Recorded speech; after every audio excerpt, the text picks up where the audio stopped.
Our last two videos tested the impact Denuvo has on performance and loading times, and we observed a very noticeable improvement after Denuvo was removed. It is no wonder then that gamers clamour for developers to remove Denuvo as soon as their game is cracked. A few do heed their calls, as was the case with Doom, Inside and Rime. This video will explore why other developers don't, and analyse what incentives they might have to stick with Denuvo even after their game has been cracked. In a word, DLC. To illustrate, let's start by looking at a few recent games, Assassin's Creed Origins and Middle-earth Shadow of War, and then we'll work our way back to older titles. Shadow of War made headlines for falling to piracy less than a day from its release. However, the developers stuck with Denuvo as they had DLC on the way, 4 expansions to be precise. And if Denuvo could thwart pirates from cracking any one of them for even a week, they could still derive some benefit for the price they paid for its license. Speaking of price, let's look into how much Denuvo charges for its service, using research conducted by a Reddit user named Random Dude, whom we shall henceforth refer to as the Impersonator. He pretended to be an obscure game developer and Denuvo fell for it, divulging a treasure trove of information which we will now dig into. Denuvo gives developers 2 ways to pay for their services. The first is a lump sum payment, with the amount ranging from €10,000 to €100,000, depending on if the title is an indie game or a AAA title. The other option asks for €2,500 upfront as the setup fee and €0.15 per unit reported monthly based on Steam owners. We reckon most companies that use Denuvo opt for the lump sum model, as €100,000 is chump change in the context of development costs. Regardless of the payment model chosen, developers get the latest version of Denuvo to use on their patches, DLCs, expansions, and Game of the Year editions. Considering that Monolith had already paid Denuvo to protect its launch, why would they drop it before giving it a chance of protecting their expansions? To remove Denuvo just because the launch build was cracked will be throwing away a service they had paid for without using it to its fullest extent. In the long term, sticking with Denuvo did bring some benefit to Monolith, as none of their 4 expansions has been cracked as of this video. Let's move on to Assassin's Creed Origins, a game that went overboard on DRM, stacking VM Protect on top of Denuvo. It didn't help much as Conspiracy cracked the game 99 days after its release. Ubisoft did not respond to this event and kept both Denuvo and VM Protect in the game. Consequently, the DLC release since CPY cracked the game, The Curse of the Pharaohs, has not yet been cracked. Make no mistake though, these DLCs and expansions will be cracked at some point. It's just a matter of time. Conspiracy have made a habit of cracking updates for games they've already released, as they've demonstrated with Batman, Arkham Knight, Watch Dogs 2, Resident Evil 7, Mass Effect Andromeda, and Rise of the Tomb Raider. Codex has joined in on the action as of late, cracking an update for Total War Warhammer 2 that includes all recently released DLCs. When the final edition of a game is eventually cracked, as was the case with Arkham Knight and Rise of the Tomb Raider, Denuvo has exhausted its purpose and only serves to inconvenience paying customers from that point onwards. This is what happened in December 2017, when a problem with Denuvo's authentication servers prevented buyers from playing legitimate copies of Shadow of War, Mad Max, and Arkham Knight. All 3 games had already been cracked by this point, so pirates were unaffected by Denuvo's outage. Ironically, buyers would have to crack their legitimate installation if they wanted to play while Denuvo was down.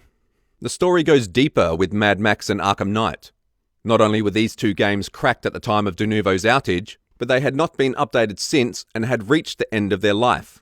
In other words, the final versions of these games had been cracked.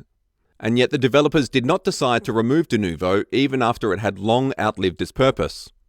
Mad Max is a particularly odd case, as the developers later released the game on Origin without Denuvo. So why didn't they remove it from the Steam version? We cannot complain too much, as we use this opportunity to benchmark the 2 versions to test what impact Denuvo has on performance and loading times. You should watch those videos if you haven't already. Links are in the description. Watch Dogs 2 is another game that had stuck with Denuvo even after its final patch had been cracked.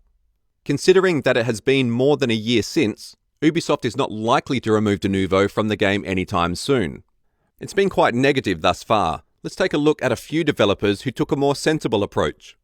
Doom removed Denuvo in December 2016, 3 months after Conspiracy cracked it. A Reddit user, claiming to be a game developer, stated Denuvo has a policy which offers refunds if the game is cracked within a certain time period, which he estimated at around 3 months. Denuvo denied this, stating that they had no deals in place that offered refunds if a game is cracked within a specific time frame. This is consistent with the information they divulged to the impersonator.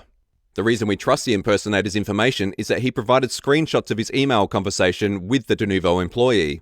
The self-proclaimed game developer provided no proof for his claims or that he is who he says he is.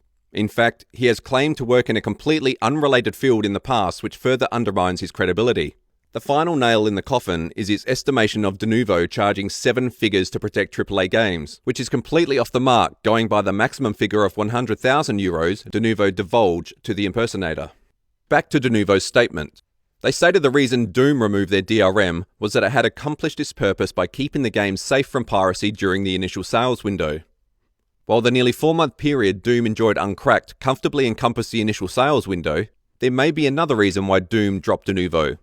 Doom did not release any single-player DLC that could have benefited from Denuvo's protection. All Doom DLC was strictly for its multiplayer, which does not need Denuvo to stave off piracy. Therefore, Doom had no reason to stick with Denuvo after it was cracked, and removing it did endear the game to players opposed to Denuvo on principle. This extends to nearly all games that remove Denuvo. They either removed Denuvo after all their single-player DLC was cracked, or they lack single-player DLC to begin with. There are only 3 exceptions we know of. The first is Homefront The Revolution, which dropped Denuvo before it was cracked, and consequently was immediately cracked upon Denuvo's removal. Life is Strange Before the Storm is another case where the developers removed Denuvo from the very first episode, without giving it a chance to protect later episodes, which were promptly cracked by codecs.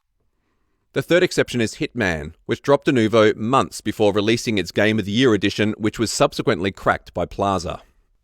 That concludes our examination of how DLC determines whether or not developers remove Denuvo from their games. Our next analysis will explore how Nvidia is delegitimizing their own MSRPs by pricing their reference Founders Editions hundreds of dollars above their own MSRP specifications. Please like, subscribe, and hit the bell icon so you don't miss out. Do you play Rainbow Six Siege or Dota 2? Check out the other channel for analytical guides for both games. Link is in the description and on the screen. While you're here, feel free to watch the history of Denuvo, our analysis of the impact Denuvo has on loading times, and the history of loot boxes.